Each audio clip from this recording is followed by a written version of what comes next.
Servisas ne pirmus metus remontuoja motociklus, keturračius, motorolerius. Šiandien variklio diagnostikai turi įsigiję modernę įrangą. Greitai galima patikrinti ir nustatyti gedimų priežastį bei pasakyti, per kiek laiko bus remontuotas motociklas. Man patinka motociklai. Aš juos tiesiog dievinu ir kiek pažįsta mane draugai, dar niekas nesiskundė dėl mocijų remonto. Na, gal garsiai nesako ir vis tik klientai nuolatos kreipiasi dėl konsultacijų ar diagnostikos.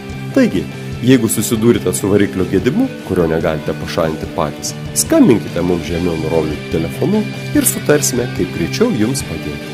Beje, galime su visa diagnostinė įranga atvykti pas jus.